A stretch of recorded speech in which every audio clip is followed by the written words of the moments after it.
Hello and welcome to the Entertainment Gig Podcast, episode 8.0. My name is Cleon, and today is the music edition of the Entertainment Gig Podcast. Today's interview is with musician Chris Lewis.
The song you just heard is Say from musician Chris Lewis.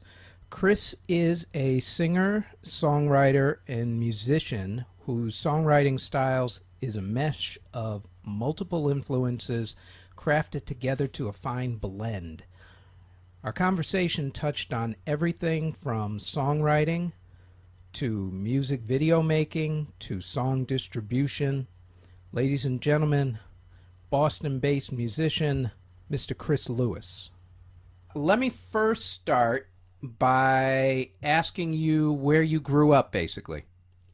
I grew up in Boston in Southborough, which is a suburb that I consider the Metro West area of the city. And I live just about a little over a half hour outside of Boston. When did you start playing music? Was it during childhood or after you got out of school? Well, I started playing the guitar when I was around 9 or so. And my father showed me a few chords. This is actually a pretty cool story. My father played in a band when he was in high school, and he had this really cool guitar. It's called a Fender Jaguar. It was in 1965, and it's a, pretty sought after classic guitar. And when he got married, he had to buy a bed for, this was out of college. He had to buy a bed, and he sold the guitar to his former high school bandmate for pretty short money. And then about 30 years later, the guy showed up at our doorstep with the guitar, and he was like, "Listen, I found this in the attic. You can just have it." He was like, "You're going to get more enjoyment out of it for me. It's just sitting in my attic." So my dad's freaking out that he has this guitar back. He was like, after 30 years, he was like, "Can't believe I sold that. Oh my God, I wish I had it, all this and that." I ends up showing up on our doorstep with the guitar. And so my dad's freaking out, and I'm like, "Oh my," and he's like, "Oh, like this is like the best guitar, all this and that," and then I ended up picking up the guitar and just noodling around on it. It was when I was like 8 or 9 years old, and I just started noodling around on the guitar. And then he showed me a few chords here and there, so I was pretty much, hooked after that, and just, kept with it, just like stuck. So, did you have a high school band at all? I did have a high school band, and we actually continued for several years after college.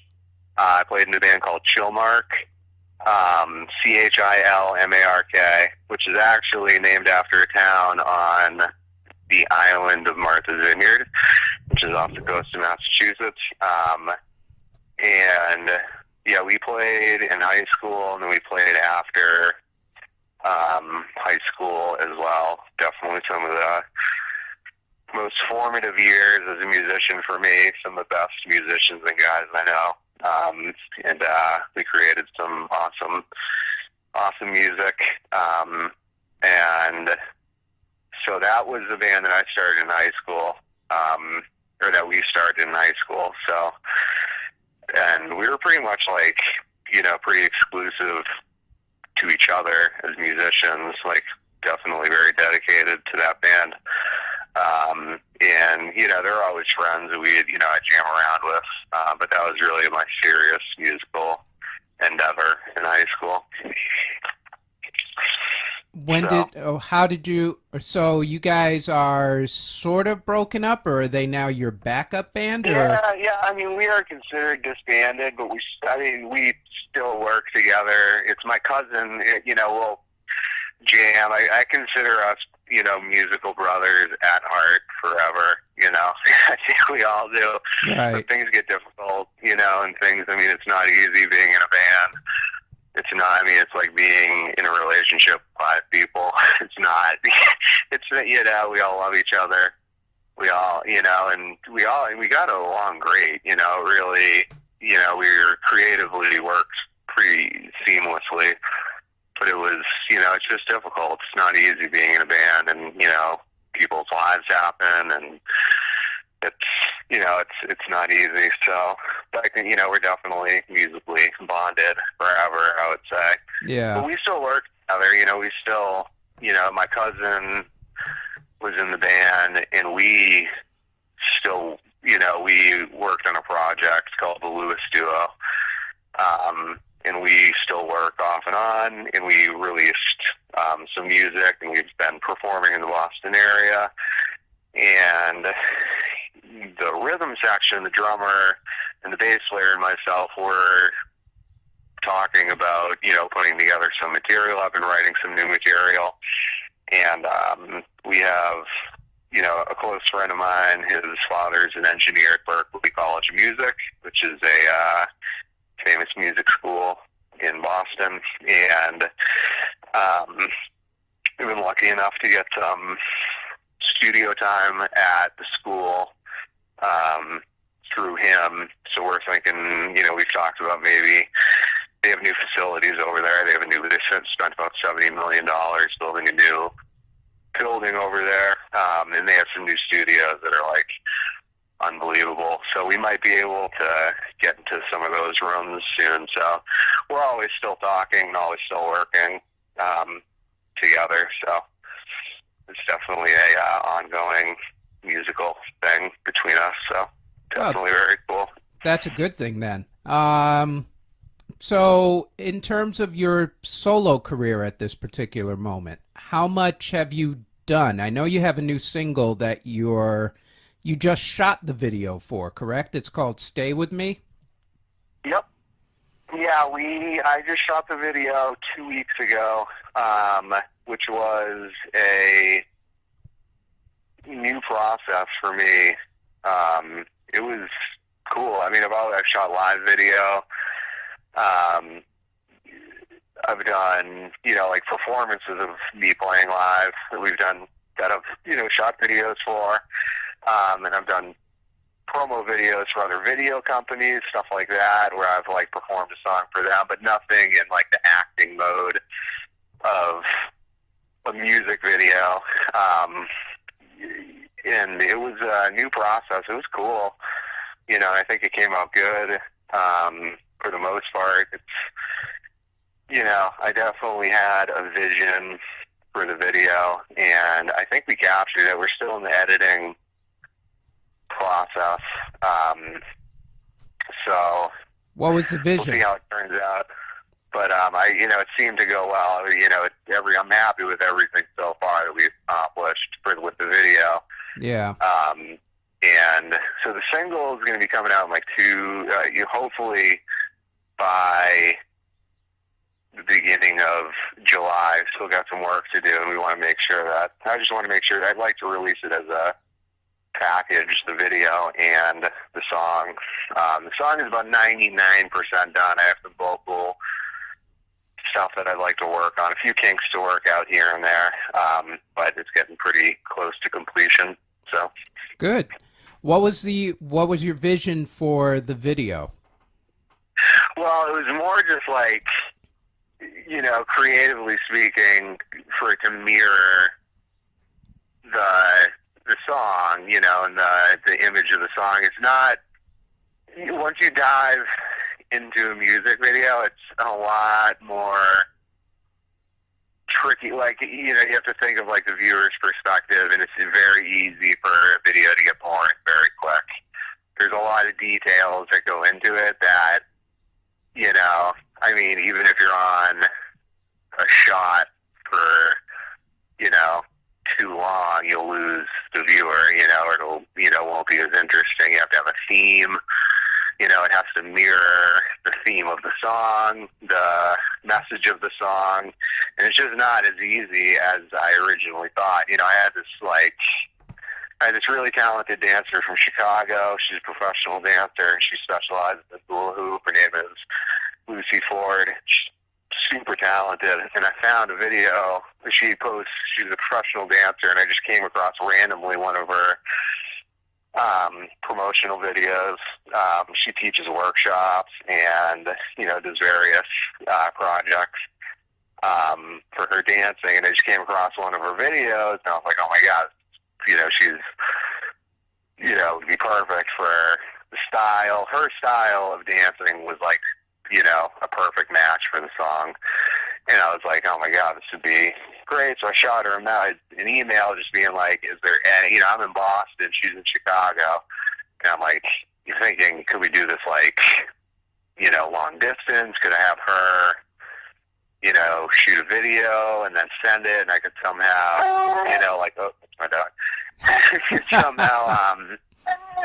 We could somehow edit the video long distance, and we ended up working out that she was going to be in Boston for one day, so we were able to shoot the video, and we had like a 6-hour window, and she was available for like a very short time, so we were able to shoot the video and get it done. It's my dog. That was my That's backyard. all right. Hey, buddy. We're going to be in the interview. Saying hello to another dog. And so, we had a short period of time where we had to like capture everything that we wanted to do. And originally I was like, okay, I'm just going to have her hoop. I'm just going to have her, do her thing and dance to the, hoop to the song. And I talked with a few videographer friends of mine. They were like, it's going to be like horrifically boring. They were like, there's no, I'm like, they're like, for 5 minutes of just like somebody, nothing against Lucy. It's not so much that she's wildly talented, but it's more just like, you have to have cuts, and you have to have edits, and you have to have a theme, and you have to have, you have to have the vibe of the song go along with the shots of the video and the editing, and it's just like a huge process. So it's, it turned out to be a lot more complicated in a positive way. It turned into a really cool creative project where, it started with one thing, and then I kind of dove into it, and it like turned into something like completely different in a cool way. Kind of like turned into this like way more dynamic and way more creatively deep project that I didn't really initially think it would be. So it was a cool process, and it actually was very similar to my music projects, as it was mirrored the process in many ways. So I kind of fell into it. I was comfortably, I was comfortable in the process of shooting a music video. As comfortable as I am with my, songwriting and recording. So it turned out to be a really cool thing. Cool. Let's talk about the song, since you're talking about the vibe of the video. What was the inspiration for the actual song? The song is a love song, and it's about lost love. It's more of a hypothetical, a story, a love song about lost love. Two people who meet each other in a very short instance, feel a connection, lose touch with each other, and then reconnect at another point in life. What was the production like for the song? Any hiccups, or was it pretty much a straightforward type Several. thing? So, I mean, not for the most part. I mean, there's always hiccups. There's always, you know, things that happen that you're like, make it difficult. It's never smooth. There's about 30 hours of work. You know, I'm working completely solo. You know, it's just like I have a home studio and I'm producing, recording, doing everything myself. So it's completely solo effort, but it's a, you know, it's always a long process, and there's always, you know, things that happen that are tricky. You know, it was more vocally that I ran into, lyrically and vocally, I ran into some hiccups that I kind of put down the song for about 2 weeks just because I hit a wall vocally and lyrically. And it's just when you're in something for so long, and when you're in a creative project, it can just get crazy, you know. So taking a step back and taking a couple minutes, you know, metaphorically speaking, you know, taking a few weeks in this case, you know, just to sort of like take a breather and then approach it with a fresh perspective, was good for me. So it was a long process, and there were some lyrical hiccups. The actual recording went pretty smoothly, but there were a few musical things that I had to, it's interesting, you'll record something in one room, and then you take it into a car, you know, export it, I'll mix it, and, you know, and I'll think it's okay, it sounds okay, and then I'll get into my car, and I'm like, oh my God, it sounds like awful. You hear things that you just don't hear in a certain room. Right. You got to take the project to different rooms. You got to take it to your car. Your car is a big thing. You take it. The car is just like a huge, you know, enormously helpful link in the process. You know, because that's where most people are going to be listening to it. Right. Or a lot of people are going to be listening to it. So that's, you know, you'll hear things that are just like, oh my God, you know, you listen to it with your, you know, my monitors in the studio, and I listen to it with, you know, a nice pair of headphones, and I hear certain things. I get into a car, and it's like, what? You know, it's like all, doesn't even sound like the same project. Yeah. So that's, you know, part of the process. So, Right. you know, but that's very normal for recording. You know, I took it into the studios at Berkeley, and I listened to it there, and that was a helpful process. Getting another pair of ears on it too, other, you know, producer friends, or, you know, having them listen to it, and then giving me feedback. So that's all part of the process. But for the most part, it was pretty smooth. But there were a few musical things where, you know, I was, you know, like there was one thing I was leaving in. I had this like brilliant musician friend who was our keyboard player in Showmark. He was Mike Hardigan, based out of Chicago. Shout out to Michael. He's a very talented pianist out of Chicago. And so I'd written this piano part for the song, but there was like something jarring musically about it that I was like, this just doesn't sound right. And I knew it was a piano part. I have 25 tracks in the song. There's, you know, 25 different things going on at a given time for the song. So it's hard to, you know, you're listening to something, it's like, this doesn't sound right, musically speaking. And I'm like, trying to figure it out. And like, I narrowed it down to piano. I'm like, there's something with piano.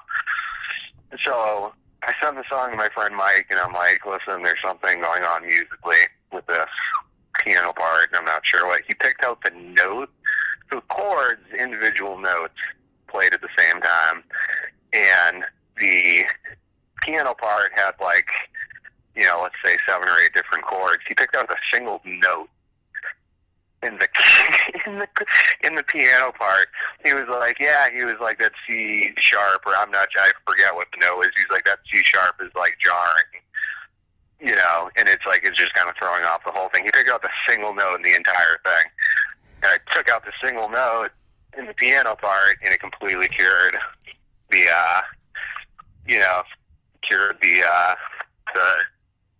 problem with the piano part. So it's good to have a musician friend along with the process, just to help out with certain technical things. So, Right. but for the most part, it went well, and I'm happy with it. I'm very excited to release it. So definitely proud of the product. That's excellent. Lionel Richie, you're in good company with the car vibe, because Lionel Richie used to say he had what was called the PCH Highway ride. He would take the song, drive down the PCH for 2 hours, and if he wasn't sick of it by the time his drive was done, he knew he had a good song. That's great. Yeah. That's a good way of doing it. You gotta think that way. I mean, people are listening to it in the car, and you gotta be happy with the product. If you're not happy with it, then nobody else is gonna like it. So it's True. definitely the first part of the process. Absolutely. Well, plus you also have to figure that you're going to be living with this song for the rest of your life, which means that you're going to have to play it a lot. So get that right. Yeah. And it's your product that you're releasing. Right now, I have the luxury of being like, if I want to change something, I can. You know what I mean? It's like once I release it, I can't be like, oh wait, no. You know what I mean? It's like, it's good to take your. I like to take my time with my projects just to make sure it's good. Right. Like I have a home studio for that. Reason basically. I have the luxury of time. I'm not paying $500 an hour for studio time, and it's like, oh my god, I got to get this thing done, because that can affect the creative process. It can affect the product. If I feel pressure, to get something done, feel time constraint, I have to, push to get something done. But I have the luxury of time, so I can release something whenever I want. So Right. it's definitely good to make sure that Have you I'm totally happy with it before you release it. Sure. Have you tested this out on any gigs so far yet? I have not, no. Which is, I usually play my songs before. Like, I have 4 or 5 songs that are not unrecorded that I have been gigging with. But this is a sort of new direction that I'm going in musically, too, with my, product. I'm thinking about going a more like electronic route almost. So like my live performances, I'm thinking of going like with a more live instrumentation with some like backtracks, some pre-produced backtracks, which is actually with the Lewis Duo. It's a live, like our live show is live guitar, live vocal. One of us will usually play live bass, or the both of us will play live guitar, and the rest was pre-produced. We would, from scratch, it's all our product. We would, from scratch, produce all the other sounds, and then we'd bring a computer and, a rig to our live shows to be able to run those backtracks. So we'd have like almost like an electronic DJ type live instrumentation thing happening. So, which kind of gave us a more full sound, but also gave us some like cool electronic textures that we wouldn't have had before. And so that's kind of the route that I'm thinking of going towards too. So this song, I would need to have a backtrack too. but I just want to make sure my entire set is like, you know, I'd like to get like a 45-minute set of like all, you know, songs with electronic backtracks instead of just like peppering in one, you know what I mean? Or, you know, like throwing in one Right. song with a backtrack and then the rest have to be acoustic. You know, I just want to have a seamless set. So that's Right. why I have not played this song. I could play it acoustic, but I really kind of want to present it Yeah.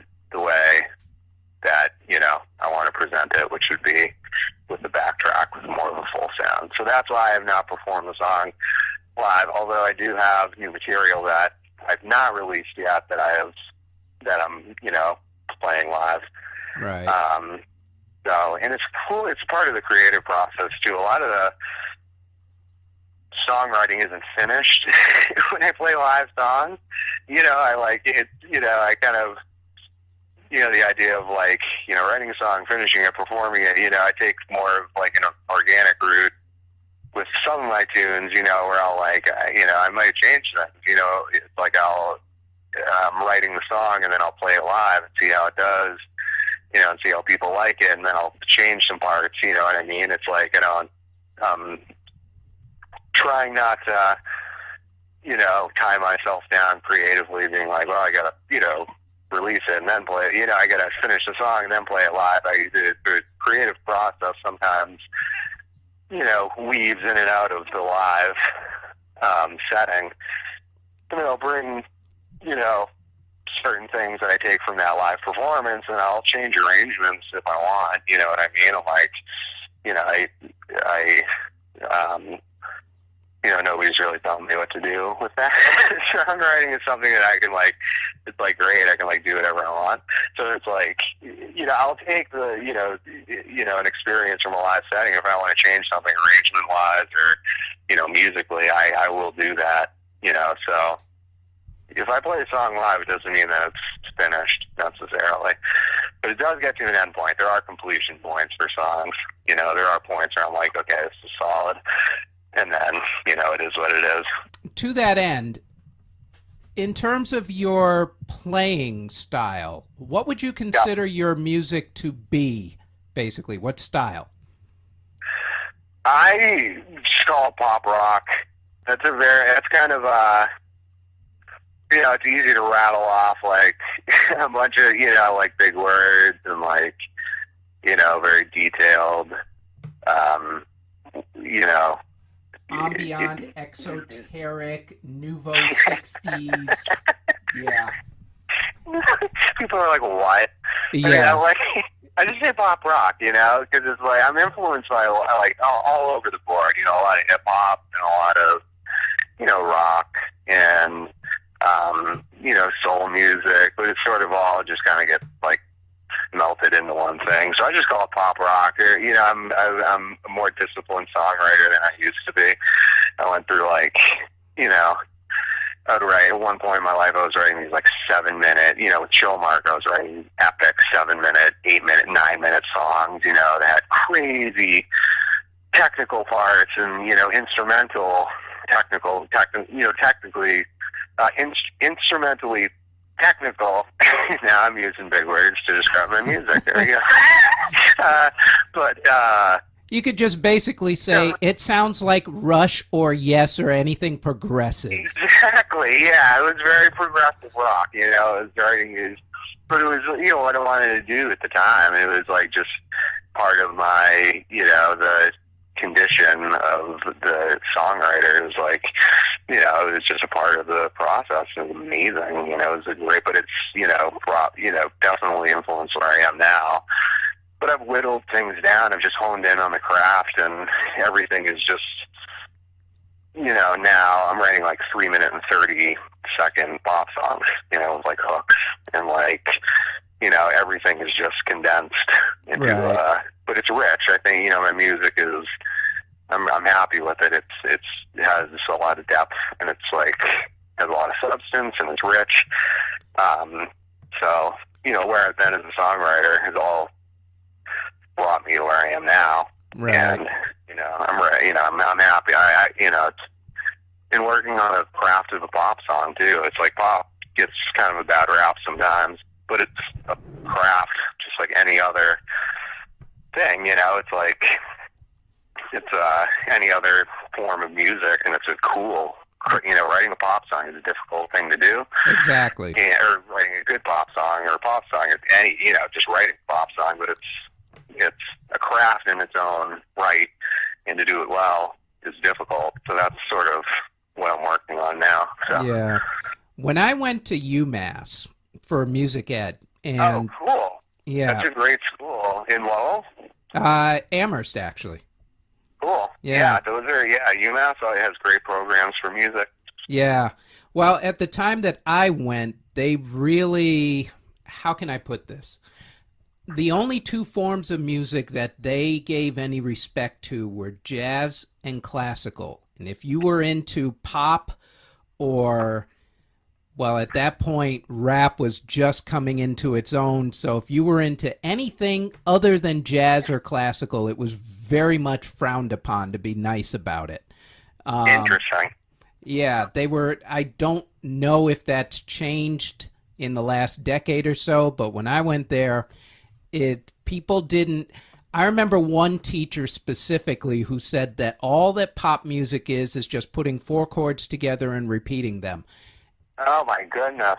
Yeah, exactly. And even the teachers didn't realize that it is very tough to make four chords, if you're going to call it that, interesting for 3 minutes and 30 seconds.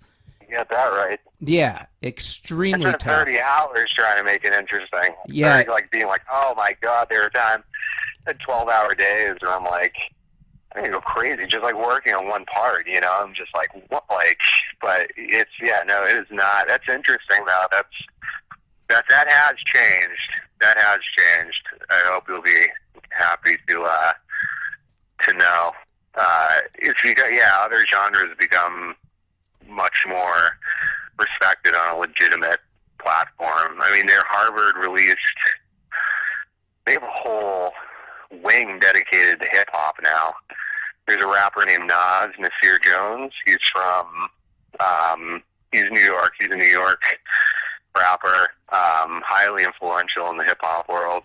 Oh, yeah. And he worked with Harvard, and they have an entire wing, like a building that's like dedicated to like hip hop archives, and they have hip hop classes, full courses that are dedicated to hip hop. And he spearheaded that whole thing with Harvard here in Boston. So it's becoming, other forms of music are becoming much more accepted for sure. So, Yeah. Which is refreshing. Well, that's good the to way hear. it should be. So. I actually. What did you study? What music did you study? No, I was music ed, so I started as trumpet and then moved on. Very cool. You have to learn basically everything at that point. So Right.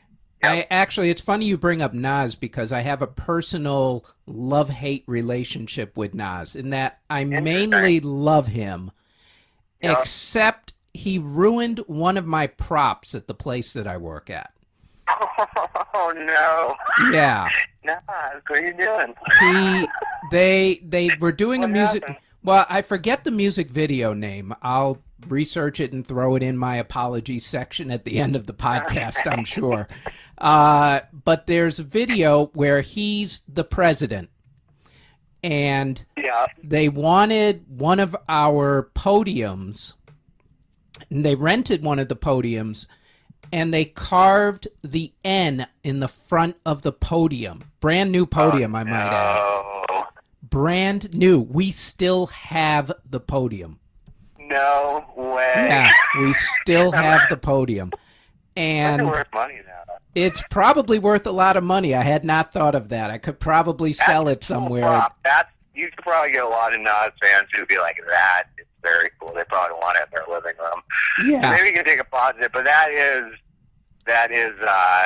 inconsiderate. I can understand your frustration with that. Absolutely. Yeah, brand new. Thankfully, though, we had two of the exact same one, so we rent out the other one, and the first one still sits there. It still goes out, but you got to put a huge presidential seal on the front of it now just to Right. cover up Right. that part. utterly ridiculous. God, I'm the like, story is a great Nas, story. really? Did you have to? Really? Carving something into it. That's the funny story. That is The great. frustrations of the prop rental business. It gets interesting. Right. Your inspirations. Who are you influenced by? Oh man. Well, I listen to. I mean, I'm gonna rattle off a bunch of like Go for it, man. I got plenty of time obvious now. ones. All right, cool. So, I mean, obviously the Beatles. Like I, grew up listening to my parents listened to the Beatles, and I was highly influenced by them at a young age. I listened to a lot of their hits. Actually, their popular tunes are amazing. And there's a few that still, Lady Madonna, like changed my life. There are a few songs, a few Beatles songs. She came in through the bathroom window. The groove, the bass groove of that song, she came in through the bathroom window. It was like amazing as an aspiring. I was like, oh my God, like the pocket groove in that is like amazing. McCartney's playing is so good. And, so the Beatles, I listened to, CSNY. I listened to a lot of, trying to think, Bruce Hornsby, Sting, a lot of like the Police, like a lot of, but there are a lot of 90s bands that like were highly influential to me. The BC Boys, I saw a band called Nada Surf last night, which was like, they had a hit. I saw them play at the Paradise last night. And they're an example of like one of those 90s bands that like, they had a hit called Popular, in the 90s. But I saw them, I've been listening, I listen to all their music, and, they were another band that was like, just like 90s, like pop music. They're one of the, I'm just kind of getting off track here, but they're one of those bands that like it, they get, they have a one-hit wonder, but there's so much more behind them. There's a lot of amazing 90s music. These bands that came, the Toadies are another 90s band that have like one hit, but they're like amazing. I would explore these bands, and like, Right. The substance behind these.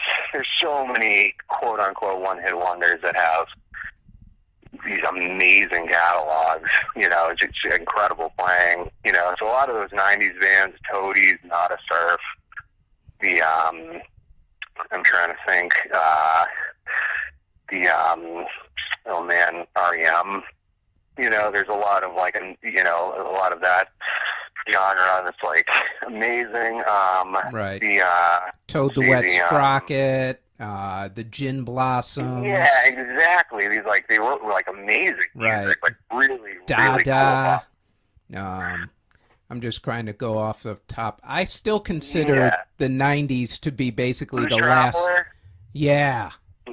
There, stuff like that, where they get into like the that's almost getting into like jam bandy. That Blues Traveler played at my college. I went to St. Michael's College in northern Vermont.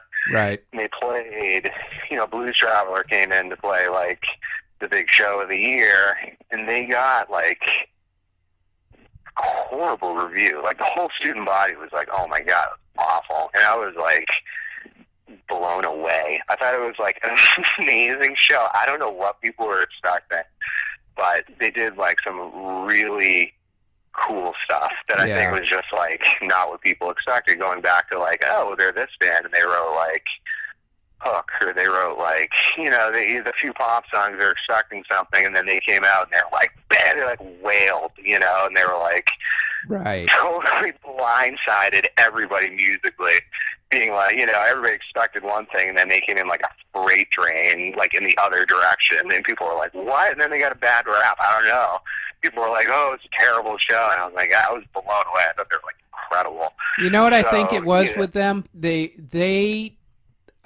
got famous by doing more of the popsy type of stuff, but that wasn't really their thing. they Yep. were mainly sort of a jam band type, blues type, alternative type, and that wasn't what the mainstream was basically looking for at that particular moment. And they just and everybody Exactly. went, "Oh wow, Runaround. Okay, great. That's a great song." But that wasn't their style. That was just the song that made them big. Exactly. And that's kind of a smart business. I mean, I don't think they sacrificed anything musically, artistically, but if they had a hit that made them some money business-wise, got their foot in the door, they're still playing today. You know, that's Right. like the band Non Surf. I saw them play last night. They had this wildly popular hit, funny enough, called Popular. And, you know, they made a little money, but people recognize it, and they have a fan base. I mean, people singing every one of their songs. There are probably 900 people there. Everybody was singing all of their songs, you know, so they get their, the foot in the door with a big hit, but that's probably fueled them to be able to still be doing what they're doing now, you know, and made them a little money and got their foot in the door. So Yeah, that is exactly. definitely, there's these bands that, have the pop hit, but there's so much more behind them. And, I try to, Agents of Good Roots. Do you know this band? Oh yeah. Do you remember them? Yeah. I listened, they were an influence of mine. They were, did some cool, I thought they were, digging deep musically, and they did some pretty I think brave things musically. They did some pretty dark. They had some really dark music, almost like you'd hear something and be like, they were definitely pushing the envelope. Really loud band. Who's the other that just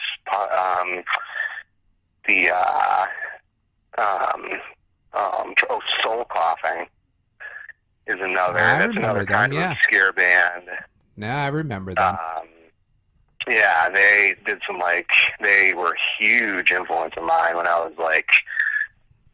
11, 12, 13. They had an album called Irresistible Bliss that I thought was incredible. They had an upright bass player, and again, doing some pretty brave things musically at that time that probably a lot of people thought was kind of strange. They definitely have some cuts that are whoa, it definitely is. They have some jarring music, really rhythmically, really hard hitting. And their recordings are just hit you right in the chest. They have some really cool pocket grooves and interesting. Mike Doty, that's the lead singer's name, and he, just cool songwriter, and definitely put out some cool music. So those are my main influences. A lot of hip hop too, but those are my main influences. So. Yeah, I would consider the 90s, and I'll forever say this probably, but the 90s were pretty much the last great decade for music, where all music, no matter what the genre, was big and it was influentials. There was even Gregorian chants that hit #1 on the pop chart, to which I still to this day can't figure out how that happened. But, I know. but I it agree. did. I agree with you. Yeah, and then... There's some amazing stuff that happened in the 90s, amazing. Everything. Really cool stuff. Yeah, absolutely. Yeah. Country got big. Hip-hop grew up in that decade. Yep, you're right. R&B, pop, alternative, all of it was gelling and all of it was amazing. Rock music, grunge. I mean, it was just creatively, that was the decade. And now, well, there's now. Yeah. Now there's now. Yeah. Maybe it's growing pains. I don't know. It's but I agree. It's completely different. I think it's too corporate. Yeah, I think it's too corporate right now. Yeah. Very corporate. Yeah, you don't really find bands anymore, it's I mean, you do, but it's definitely grassroots and more of the independent route, Right. and definitely, people are releasing their own music, but as far as I don't know, there's this girl, writer Sarah Borealis. I might be pronouncing her last name incorrectly. No, I She think writes you got cool it right. music. I think there are a few acts here and there that I'm like, they're doing cool things musically, but it's not, you know, it's like, I think there are a lot of talented musicians too who just like step up to the platform of like the pop musician, you know, because they feel they have to, you know. I mean, Right. I think Lady Gaga, you listen to see some of her videos, and she was clubbing in New York like 15 years ago. Like, unbelievable. Her voice is like incredible. Right. And it has gotten showcased, though. She released that video with Tony Bennett. She's definitely showing off her chops, which I think is good. Adele is talented, you know. So there are a few that definitely have the chops. They're definitely talented. But I agree with you. It's not that same sort of like creatively explosive, like real, you know, music that's coming out. I totally agree. Yeah. But there's some cool music happening. You know, you just have to. You got to dig for you it a just lot have to more find now. it. I think You have that's to dig for it. yeah. You got to dig Exactly. for it more. In terms of your music, are you getting an album together? You said you have about 4 or 5 songs that you haven't recorded Singles. yet. I'm going with the singles market, 100%. Yeah. Just too bad. I mean, I'm treating everything as an album, you know, or like each song. I'm like trying to like create, you know, release each song as its own project. And because it's, you know, it's too bad, but like if you think about, you know, even the hard copy CDs in vinyl is making, you know, vinyl is still very popular, which is cool, you know, but it's sad that a lot of like the idea of like a complete album project is, you know, less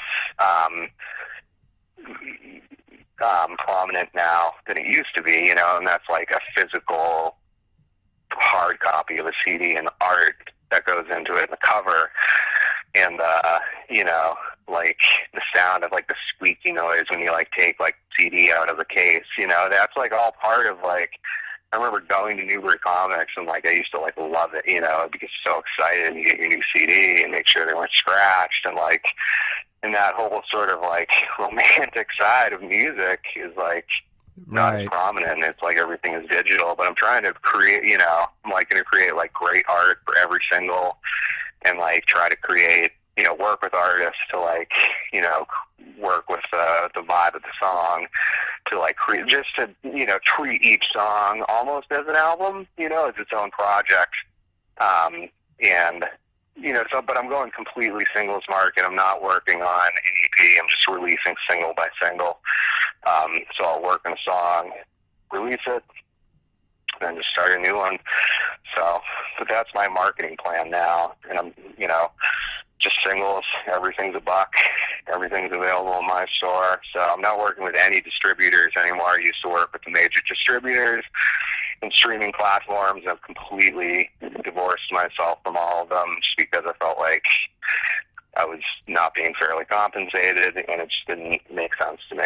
I'm like putting my music up here for free, and you know, and it's like, it's, you know, I'm a working musician, so that you do for a living, you know, and, you know, a plumber, you pay a plumber to come to your house, you know, it's like I release a product, and, you know, it's, you know, it's just how I'm paying my bills, and I, you know, it's, I you know, like to see some money from it. So I'm funneling I'm not working with iTunes, I'm not working with Amazon, I'm not working with any of the major streaming platforms, and I'm just funneling everything completely through my website. And so it's, you know, truly independent. So I'm paying people to promote my music online, and then just funneling everything through my website. So, and I actually got, you know, Louis C.K. is a popular comedian who kind of like took that approach to his products, and he's like, everything is available through his website. Everything, you know, he's no hard copies, so everything is like, he's no overhead. I think he's just making some really smart business moves. So everything is being funneled through his website, and it's brilliant. Everything's like $5. And I think he produced a single. He did this like experimental marketing thing where he released a special, and he paid for all the production. I think it was about $300,000 in production for all the video and all the paying the whole crew, all the editing and everything. So he, invested all his own money into it, and then just released it digitally on his website, $5 a pop. I think he made like $3 million or something. I mean, he made some enormous amount of money off of it. But none of, I think I'm correct on this. I don't think you can find any of his, if you want to purchase or download his specials or albums, I think you can only do it through his website. So that kind of inspired me, just smart. It just makes complete total sense to me. So that's sort of like the marketing route that I'm taking. So it's only $1. So it's not it's pretty short money. So I think I think it'll be worth it to spend the dollar on the song. So, but that's the route that I'm taking business-wise. So complete singles market and just funneling everything. If you put the internet, my God, it's like amazing. It's like independent. You can really, truly work as an independent artist if you do it correctly. And if you market your music correctly, and if you make the right moves and, stay on top of it. But it's a lot of work. You have to, a lot of email lists, and a lot of keeping in touch with your fans and keeping, growing a personal, relationship with your fans, showing interest in them, But it's great. I think it's exciting. It's like a lot of people, the music industry's dead, what is it, but I'm like, seeing all these opportunities with the internet, and it's like you can do all these like really cool things. It's like the idea of like sitting around just waiting for somebody to discover you. It's like those days are over. Yeah, those days are definitely over. I think with a good marketing plan, that's the best way to do these things these days. Yep. And since you're doing it through your own website, you're keeping 100% of the profits. Whereas if you were doing it through, say, Warner Brothers or Interscope or something like that, you'd be lucky if you saw 10%. Oh my God! I see it as a blessing. I'm like, thank God. I'm like, I don't want to work with the biggest thing is like the market. They obviously have money. They could market my music. That is amazing. They could put like thousands of dollars into my market. But I see it as a blessing. I'm like, I'm keeping 100% of my money. And if I do it right, and if I surround myself with, if I work with the right pay people to promote my music, and if I do it correctly, you can make a living doing. You can sell your music. You can make money from your music. Right. And I see it as an exciting thing. It's like to make that much money, but you have to make the right decisions. I mean, Spotify, the band, like Daft Punk, that song "Get Lucky," I think it was one of the highest streaming songs on Spotify. Right. And I think it was 2012. Right? I forget when that came out. 2013. It's about 2012, 2013, something like that. So they released a song. They made, I think, $13,000 from Spotify. Yeah. For that song. Yeah. For the two of them, they split it. So $6,500 for the biggest song of the year. Right. It's the biggest song in the Grammy. They won a Grammy. Utterly I ridiculous. think they won Best Album. Yeah, they won Best Album and they won Best Single. Yeah, and they only got $13,000. If you look at, I think Forbes magazine just came out with their top celebrities in terms of money making for the past year, and they do a year from, I guess I think they start from second quarter of, well, this last one would have been second quarter of 2015 through second quarter or first quarter 2016. So I think their year would have run from April to March of this past year. So within the past year, I think Taylor Swift was number one, and they broke down everything in terms of album sales, the touring, and then the streaming. And you look at how much money, like Taylor Swift made something close to, I think it was like something weird like 60 million last year or something goofy like that. And out of that, the streaming only paid less than $1 million. Yeah, exactly. That's what I mean. I mean, it's like, on that platform, it's different numbers, but that's, I mean, it's like, it's insane. It's basically giving your music away for your product away for free. And, and some people take different approaches. She's smart. She's really smart. Taylor Swift is like actually pretty revolutionary with a lot of her marketing and business moves. But, a lot of they're in different places musically. Like a lot of people will, take the giving away your music for free route, to get people to your shows. They're making a lot of money from their live performances. She has these huge shows of 60,000 people at Gillette Stadium, and she makes her money. Beyonce was here the other day, 2 nights ago. She was at Gillette, and they play these huge shows, and they're making a lot of money from that. T-shirts, I mean, and a lot of it is merchandise. Right. T-shirts at shows. It's huge. But the streaming is just like, I mean, it's basically giving your money away for free. And at this point in my career where I'm at, I can't do that. I really can't. It's like, if I want to see any money, I kind of have to take a different approach to it. So, but it's, but you're right. Yeah, the streaming is just like, they basically don't see anything from it, which is sad. So right. I think what a lot of people have to think of it as is if they're going to go that route, they have to think of it like it's radio, where you don't see a lot of music or you don't see a lot of money off of radio, but it just gets you out there so that people can discover you. That is a good point. But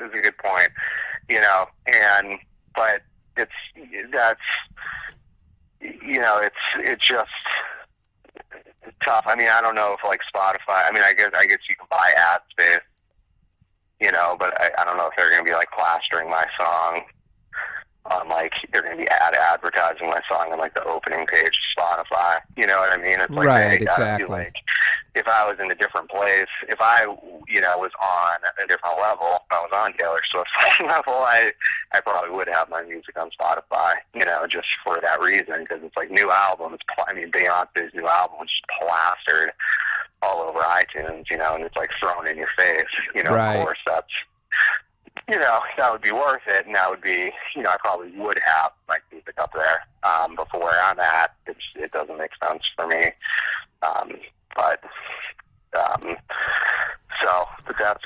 that's where I'm at marketing wise. So I'm just gonna see how it goes, and just like, and hopefully,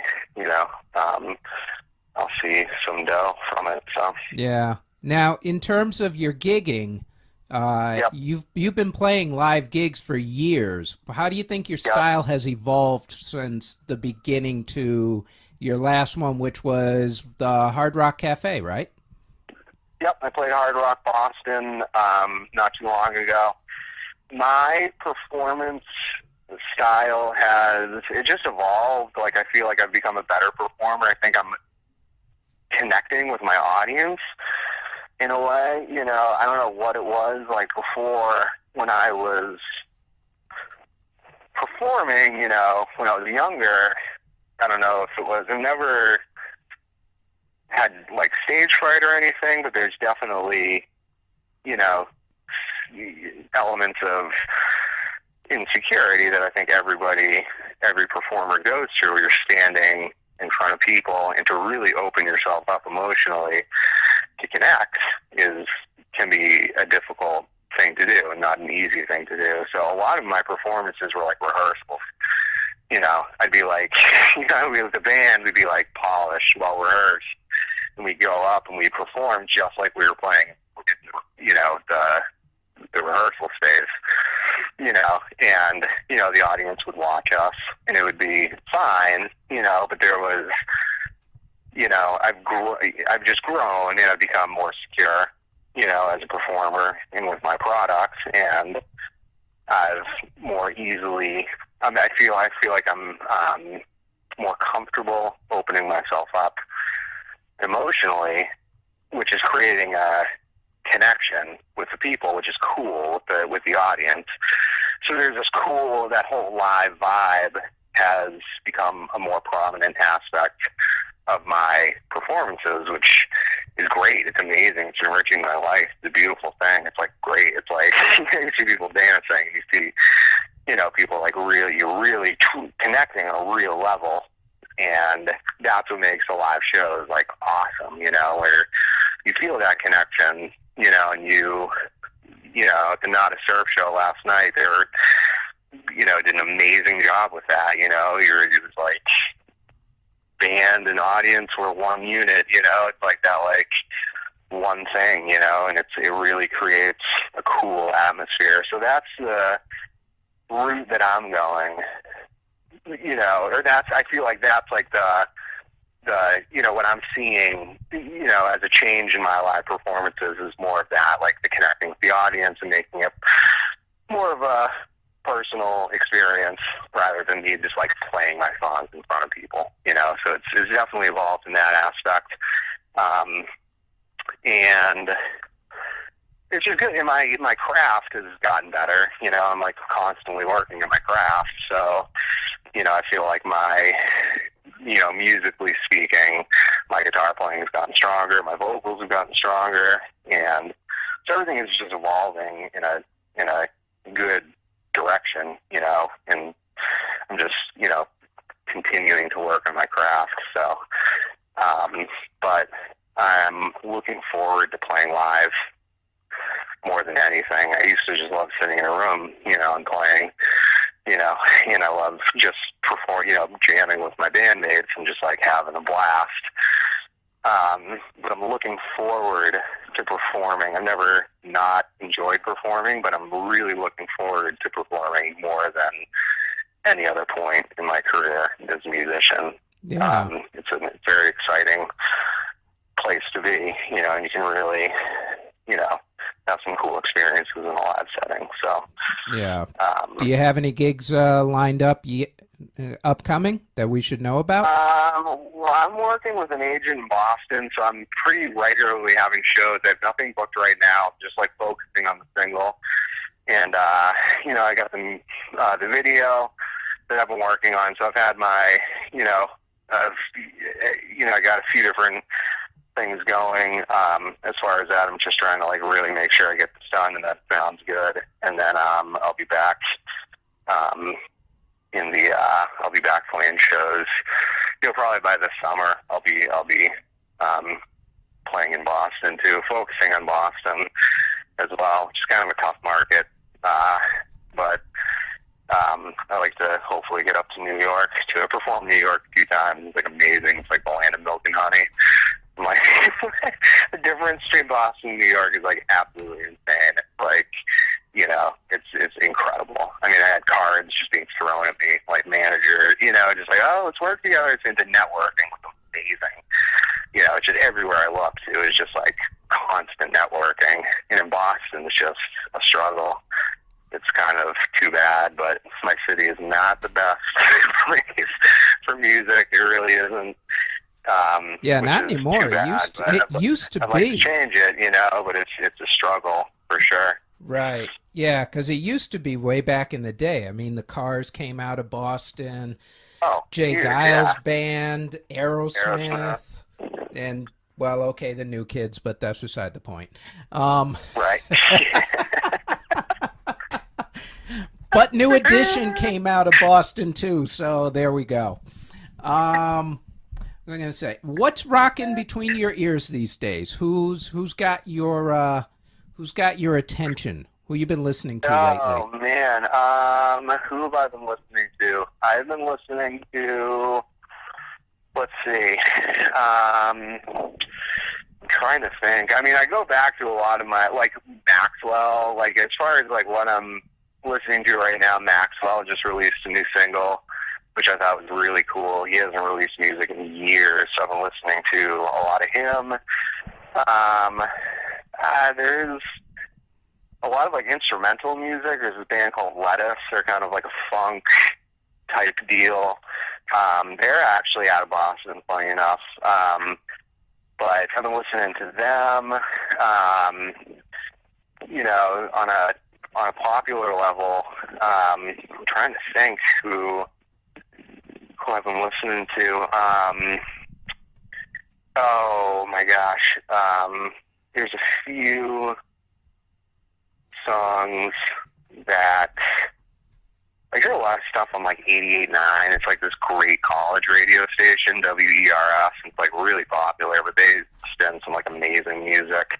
But like Jill Scott, she's like a kind of like a neo soul act, and she's doing some cool stuff.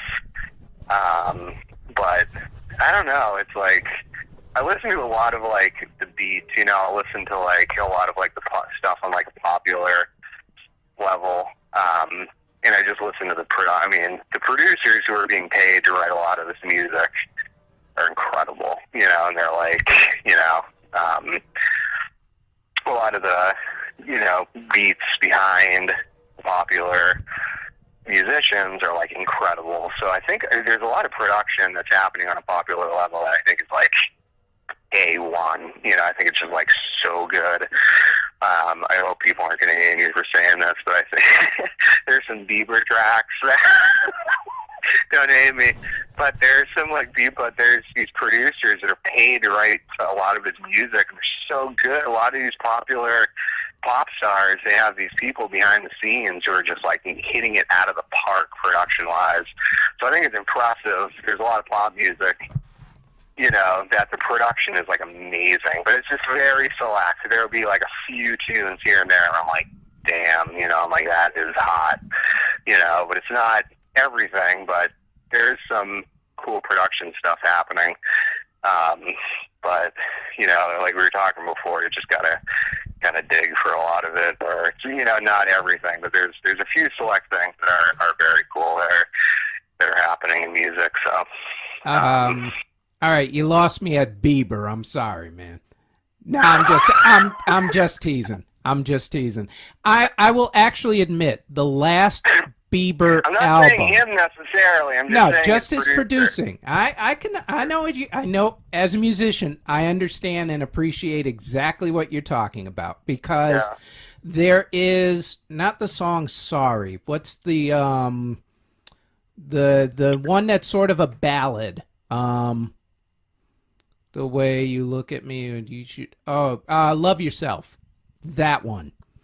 Yeah, is that a Bieber song? I don't know. I'm not familiar with his music, but there's like a few tracks where I'm like, I've heard, you know, just on the radio or through the grapevine that I'm like, you know, that struck me.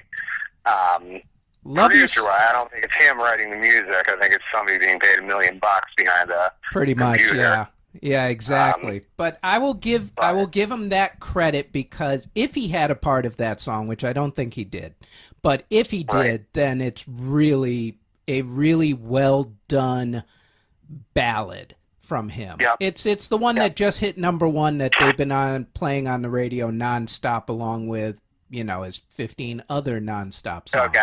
Okay. That one, if you strip it down, is just strictly a song. And forget about the fact that he's the one singing it. Right. It's actually a really well done. That's what I'm talking about. That's what I'm saying. Take him out of the picture. And I don't think I can name 5 of his songs. I probably couldn't name 2 of them. But there's, you know, but that's what I'm talking about. If you take him out, you probably wouldn't even know that it was him, first of all. Right. That it was his song. Second of all, it's just like, you know, that's what I'm saying, is like, you know, if you strictly look at the production and, you know, behind it, there's a lot of cool stuff happening on a pop level. Right. But it's just people being like, okay, we're going to pay this amazing producer tons of money just to, you know, make this hit a really good song, you know, strong, because they know what they're doing. They're like, they know what makes money, and they know what, you know, the listeners want. And that's not, you know, I mean, artistically you want to create what you want to create, but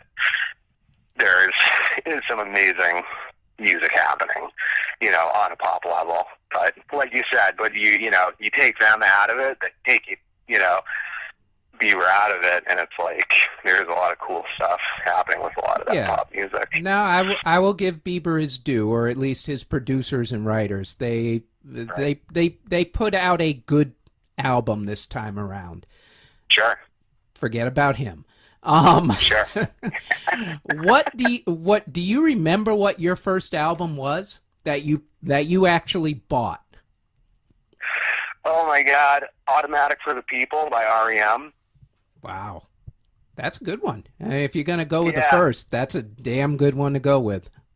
yeah, that was my first song. There's just a few songs that definitely showed it. That was my first album that I bought. It was like, that was, I remember it clearly. But yeah, so that would have been like, I think, what was that, 94, maybe? Yeah, I guess. Yeah, so 93, 94, somewhere around there. Right? Yeah. So that was my first album that I purchased as a CD. So, but yeah, that was so kicked it off. REM. Nice. Nice. Good first choice. I would Yeah. have killed you if you had said it was a New Kids album. Now. Debbie Oh, my Gibson! God. Actually, I like Debbie Gibson. I can't front. I like her. That was Debbie another Gibson. one where... That was that. I Think We're Alone Now. Is that her? Yeah, that was her. That was her. At least her remake. I forget who did the original, but her remake was her. That was her big hit, or was it? No, actually, I take that back. No, that was Tiffany. I get those confused. Oh, you're right. Okay. Yeah. Yep. That was Tiffany. Debbie Gibson was actually, she was sort of Sarah. Okay, I'm gonna butcher her last name too. I think it's Bareilles. Yeah. I We'll don't know how to figure it pronounce out. Barry Bareilles. Allen. I'll figure it out eventually. But she was sort Yeah. of the Sarah of the 80s. She Yeah. played her own music. She wrote her own Yeah. music. She was, and still is, because she's out there touring still.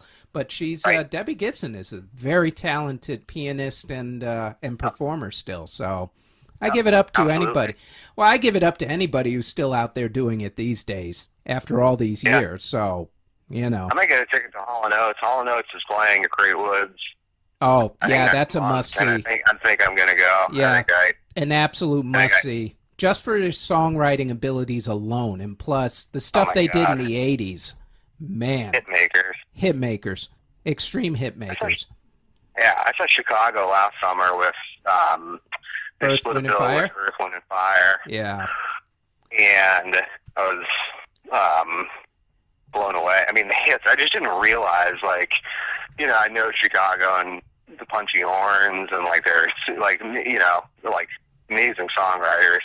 But when I got to the show, their set was just packed with hits. I'm like, they started. I'm like, oh my God, this is them. Like all these songs that they were playing that either like kind of heard and like maybe kind of knew Chicago, but like seeing like them like in front of me, like playing everything, I was like, oh my God, like every song, like just hit makers, like amazing. The amount of hits they wrote Oh, yeah. just blew me away. Yeah. A lot of So- people tend to forget a lot of the older bands, and you think that they were maybe only had one or two hits until you do a little research, and then you realize, oh my God, these guys have been putting out 25 songs that were just Yep. classics, and I never even realized it. Exactly. Yeah. Yep. Amazing. In terms of the creative process, where do Yep. you see yourself in the next few years? Are you growing from just strictly the singles way? Are you doing more in the way of performing, or where do you want to see your career going as of now, knowing full well that you'll probably change whatever you're about to say in like 3 years? Yeah, that's the thing. I mean, right now I'm going actually very much in like an in the moment time, just like not flying at the seat of my pants, but just kind of like,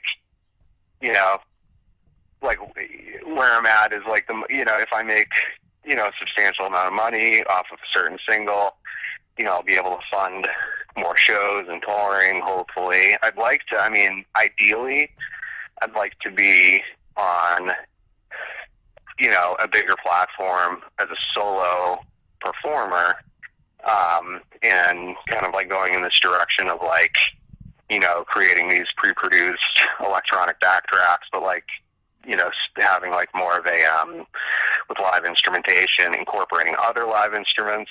I'm a drummer as well. Drums are actually my first love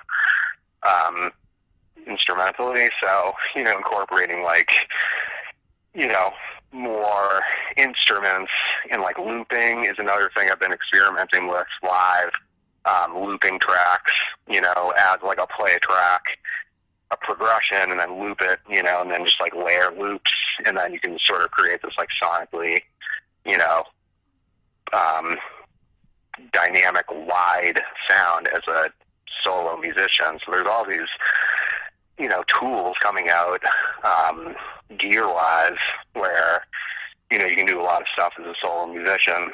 And so I'm thinking, I'm having these visions of like, a huge light show and, and these like really sonically huge shows as a solo performer, just working on things in the studio beforehand, then bringing them to a live show, and then, bringing in live instrumentation as well. So that's my vision. I need, that I'd like to get to. That's a place I'd like to get to as a performer. But right now, I'm focusing on, my singles and marketing my singles with the hopes that, I'll make some dough, and that, I'll have a few, songs that gain some traction. So, but we'll see. We will see. Yeah. And just the people you come across too, I might run into some opportunities, that will, help me to get to where I'm going, which has happened in the past. I've had, some amazing opportunities to, record and to perform and to, to link up with certain people that will hopefully bring me to where I want to go. So nice. We will see, but I'm enjoying it, Yeah. What drives you still? Excuse me? What was that? I'm sorry. Nah, it's okay. What drives you still? I think it's more just, I'm still in love with it. I love playing the guitar. It's like I sit down and play the guitar, it makes me happy, So it's like, even at the end of the day, I can just sit down with my guitar and like be like, I love playing. I love it. It's like I love music. I love it. It's like I feel like I can breathe freely when it's, when I'm listening to it, when I'm playing it. It just makes me happier. It's an amazing thing. If I didn't have it, I would be less happy. It's like a very simple formula. But as far as driving me is to, be more, to be more, to do it with more stability as a living. I'm doing it as a living. But it's, I'd like to have more stability with it. I'd like to make more money to be able to do it more, and like, I do enjoy the business, and I don't sacrifice anything artistically, when it comes to the releasing a song. I'm not like sacrificing anything with my songwriting just to make money or just to like, I'm happy with all the products that I put out, but I would, like to, move out of my apartment maybe into a house or something. So maybe that's motivating me.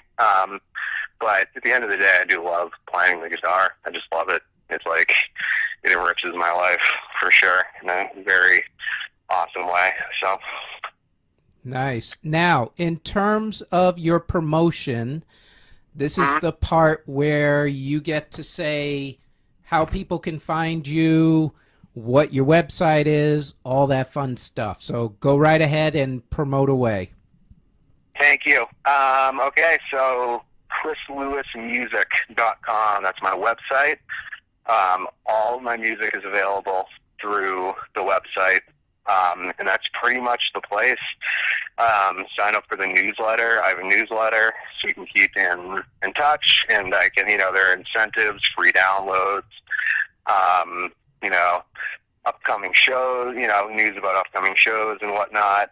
And you can get to everything through my website, my Facebook, Instagram, Twitter, YouTube. I have some videos up on YouTube. I covered a song, I Can't Make You Love Me by Bonnie Raitt, which is up on YouTube that I've been pushing, and I'll have my new single up there soon, the new video. And so Chris Lewis Music, Lewis, or Lewis, chrislewismusic.com. That's pretty much the place, and you can, from there you can navigate to all my other social media places. But the new single, Stay With Me, will be released soon. And I have another single available called Say that was released a few years ago. That is available on the website as well. So all of that is, just through the website. So that's the biggest thing. Website. So Nice. yeah, Thank you. So Thank you very much for doing this. I appreciate it. absolutely, thank you for the opportunity. It was awesome. Any chance to talk about music. It's a good day. It was awesome. Absolutely. And I'd say that you would be the beauty of the synchronicity. And I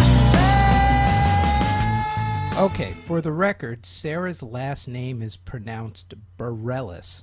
It's Sarah Bareilles. As far as Chris goes, you can check out his website at chrislewismusic.com. For bookings and other business inquiries, you can email him at themusicinu123@gmail.com. That's themusicinu followed by the numbers 123@gmail.com.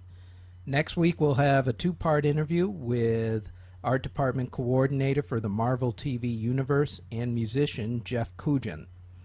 As always, our website is theentertainmentgig.com. Our Facebook page is The Entertainment Gig. We are on iTunes and Google Play at The Entertainment Gig, on SoundCloud at CJBT-Productions, on YouTube at CJBT Productions, which has a slideshow with my photography, which you can find on Facebook at CJBT Photography, or if you want the full portfolio, that's on cjbtproductions.zenfolio, that's ZENFOLIO.com. That's it for this week's show. We will close out with some more from Mr. Chris Lewis. Have a good week. Talk to you on Sunday. And I'd say that you would be the beauty of the synchronicity. And